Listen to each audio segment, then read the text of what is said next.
अस्सलाम वालेकुम। आज हम पाठ 8 देखेंगे जिसका नाम है दोहा अष्टक, जिसके लेखक हैं कबीर, तुलसीदास और रहीम।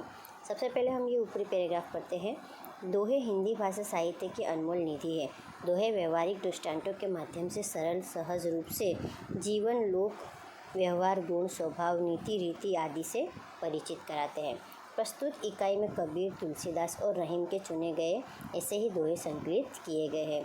अब यहाँ पर हमें 1, 2 और 3 नाम दिए गए हैं, कबीर, तुलसीदास और रहीम। इन सब के दोहे हम आज पढ़ने वाले हैं और दोहे में क्या है वो समझने वाले हैं।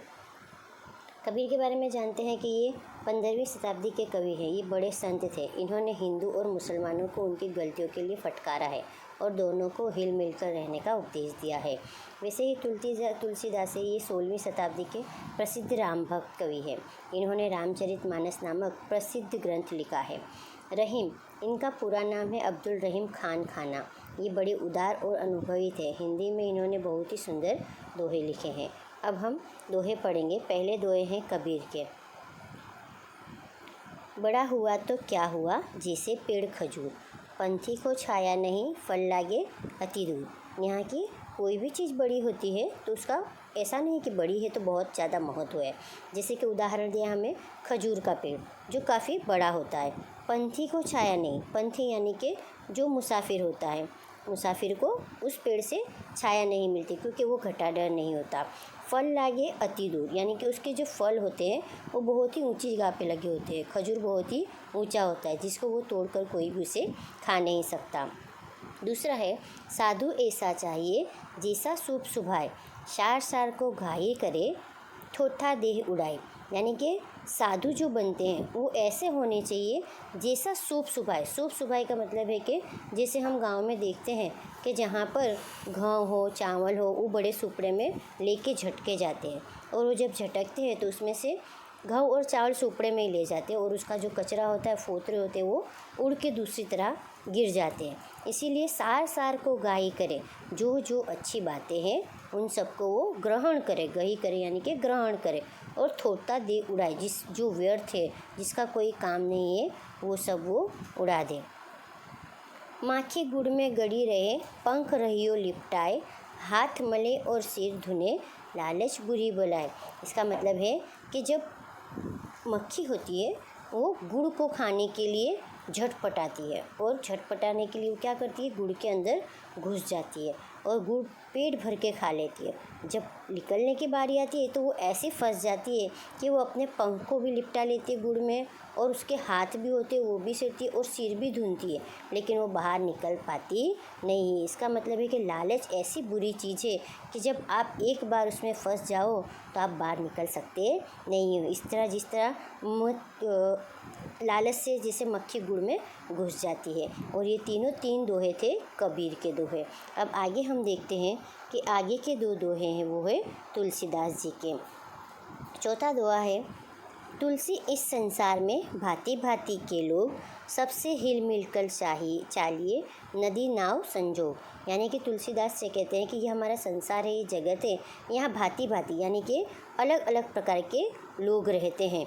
सबसे हिल मिल कर चालिए यानी कि सबसे हिल मिल कर रहिए तुम। और उसका उदाहरण देते हैं जैसे नदी नाव का संजोग।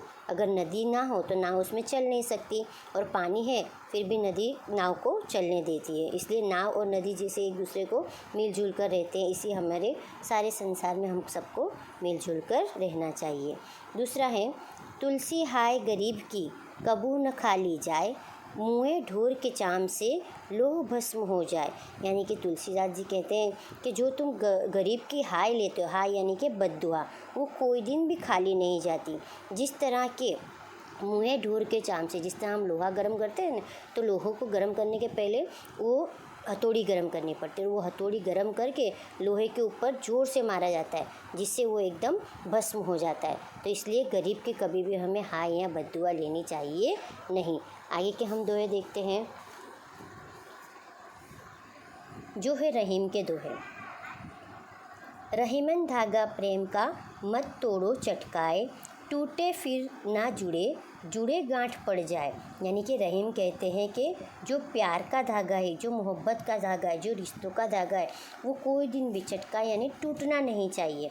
अगर वो टूट जाता है तो फिर से नहीं जुड़ता, और अगर जुड़ भी जाता है तो उसमें गांठ पड़ जाती है। क्या पड़ जाती है? गांठ पड़ जाती है, यानी कि पहले जैसा वो रिश्ता नहीं रहता। इसलिए कोई भी प्यार का रिश्ता हो, जैसे भाई बहन का हो, माँ बाप का हो, हस्बैंड वाइफ का हो, किसी का भी रिश्ता हो, वो कभी भी हमें कोई भी रिश्ते तोड़ना नहीं चाहिए। आगे का दुआ है, तरुवर फल नहीं खाते हैं, सरवर पी नहीं पानी, कवि रहीम पर काज हित, संपत्ति संचही सुजानी। अब क्या कहते हैं रहीम कि जो भी तरुवर यानी कि पेड़, वृक्ष, बराबर, वो अपने फल नहीं खाते। जैसे आम का पेड़ है तो आम का पेड़ कभी आम खाता है। सरोवर पी ही नहीं पानी, और सरोवर, इतने बड़े बड़े सरोवर है, नदी है, वो कोई दिन अपना पानी नहीं पीते। पिय ही यानी कि पीना, वो अपना पानी नहीं पीते। कही रहीम पर काज हित, यानी कि रहीम कहते हैं पर काज यानी दूसरों का काम। दूसरों का काम में अगर तुम्हारी संपत्ति यानी कि तुम्हारा धन दौलत, तुम्हारे गुण अगर किसी के काम आते हैं तो ही तुम असली मालिक हो, और वो ही तुम उसको जमा कर सकते हो, नहीं कि वो तुम्हारी जमा पूंजी व्यस्त है अगर तुम दूसरों के काम नहीं आते। छेल्ला दुआ है हमारा, रहीमन देखी बड़ेन को, लघु न दीजिए डारी, जहाँ काम आवे सुई, कहाँ करे तलीवारी। यानी कि रहीम कहते हैं कि बड़े को देखकर तुम छोटे की अवगणना ना करो, उसे आप दोष मत दो कि जब हम बड़ा काम करते हैं या फिर कोई बड़ी चीज़ है तो हम छोटे को छोड़ देते हैं। पर साथ साथ क्या कहते हैं कि जहाँ काम आवे सुई, सुई कैसी होती है? छोटी होती है। अब कपड़ा सीने के लिए हम किसका इस्तेमाल करते हैं? सुई का इस्तेमाल करते हैं।